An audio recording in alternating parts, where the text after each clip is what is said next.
Hello everyone, welcome back to my channel. Before starting the video, please subscribe and keep watching for more details videos. Coco Gauff is fixing her serve to start the US Open and the rest of her tennis career. Flushing Meadows, New York. There comes a time in every tennis player's career when they have to do something that truly scares them, something that cuts against how they have played the sport for a very long time. They've exhausted all the minor tweaks and cosmetic fixes. Now they have to do the hard reset. Jannik Sinner had to give up on playing like a human backboard and lean into crushing the ball. Iga Swiatek had to stop trying to crush every ball and lean back into the patience that first took her to the top. Making adjustments like those in the middle of a Hall of Fame career is no small thing. They can involve fundamental changes in how a player holds the racket, swings the racket, or makes contact with a ball on any number of shots. 4 years now, Coco Gauff has been dancing around a hard reset of the most important and most complex shot of them all. Ever since she broke out at 15 with her run to the fourth round of Wimbledon, Gauff has had a feast or famine serve. When it's on, it's a nearly 130 miles per hour weapon that explodes the ball off her racket. It sails past her opponent before she can move for it. When it's off, the 21-year-old American can give away a set's worth of points with double faults. It's been off a lot lately.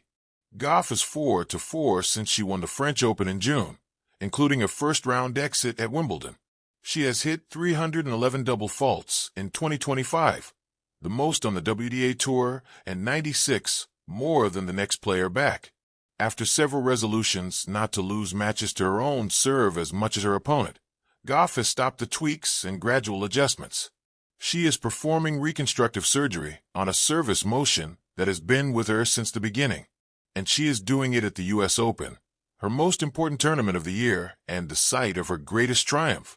I needed to make a change, technical change to it, and I don't want to waste time continuing doing the wrong things, Gauff said in her pre-tournament news conference. During her first match at this year's tournament, against world number 79 Ajla Tomljanovic, Gauff focused on form over firepower. She put first serves in with margin at under 100 miles per hour. She tossed the ball more accurately on her second serve, avoiding the drift to her right that makes her body collapse and sends the ball into the net. But it was the foundations of Gauff's game, the athleticism, the ball retrieval, and the ability to produce quality on the run, that propelled her to a 6-4, 6-7-2, 7-5 win over the Australian, who was uncowed by the 24,000-strong Arthur Ashe Stadium faithful and came close to producing the upset. Gauff tried tweaking her grip under the guidance of Matt Daly during the past year, but the fundamental flaws in the serve rim. By the time the sun rose over Flushing Meadows, Coco Gauff was already on the court, not in the bright lights of Arthur Ashe, not with cameras or fans watching, just her coach, a basket of balls, and a single goal. Fix the serve. Because the serve, that one motion, fluid in theory, but fractured in execution, had become her nemesis. It didn't matter how fast she moved, how hard she hit her ground strokes, or how ferocious her forehand had become. If the serve cracked under pressure, so did her chances. She knew it. Everyone knew it. And Coco Gauff wasn't running from it anymore. Gauff had exploded onto the scene at 15, beating Venus Williams in Wimbledon's first round like some sort of prophecy fulfilled. The world had watched with wide eyes and open mouths as this teenager carried the weight of greatness, expectation, and history, all with braces and a fearless backhand. But since then, the dream had sharpened into something more complicated. She won matches. She lost some. She won titles. She struggled in majors. And through it all, one flaw shadowed her evolution like a recurring echo, the double fault. Her serve. The motion was a little too rigid. Her toss too inconsistent. The power was there, but the reliability wavered. At times, it was brilliant, an ace to save match point. Other times, it was heartbreaking, a double fault to lose a tiebreak. Coco had spent years trying to work around it. Now, on the eve of the 2025 US Open, she decided to confront it head-on. Fixing the serve isn't just about technique. Brad Gilbert had told her a month earlier. It's about belief, rhythm, trusting yourself when the pressure is highest. It sounded poetic. It was also terrifying. Because belief doesn't come from nowhere.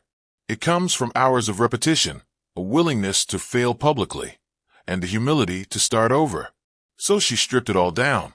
They broke her motion apart in video sessions. They rebuilt her toss, higher and more consistent. She practiced in wind, in heat, in silence. They slowed her tempo, not just physically, but mentally. She learned to breathe, to reset between serves, to exhale before tossing the ball, like Serena had taught the world with every iconic motion. There were days it clicked, days it didn't, days she wanted to smash every racket in her bag.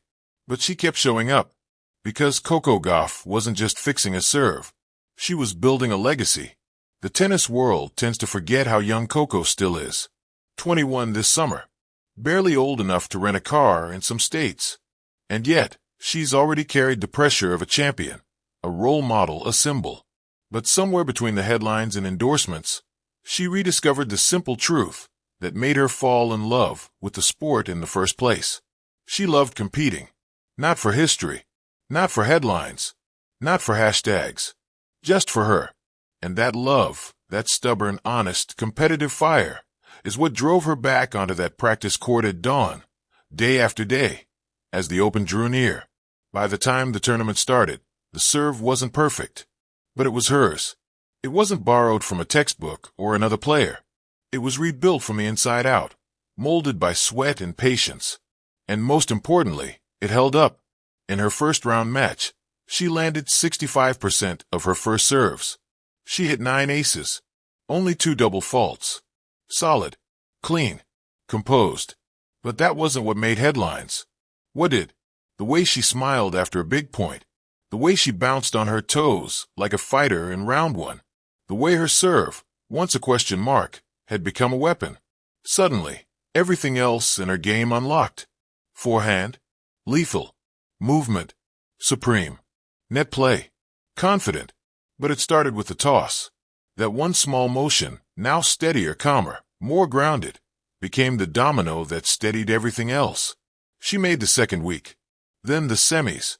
Each match, more belief. Each serve, more freedom. By the time she reached the final, the crowd was electric. It felt like a coronation. But Gauff knew better. Tennis is not scripted.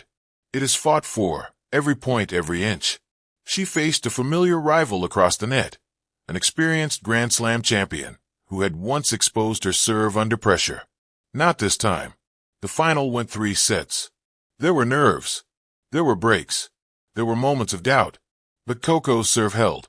At 5-4 in the third, she stepped to the line, championship point in hand. She bounced the ball 3 times. Looked up. Then came the toss.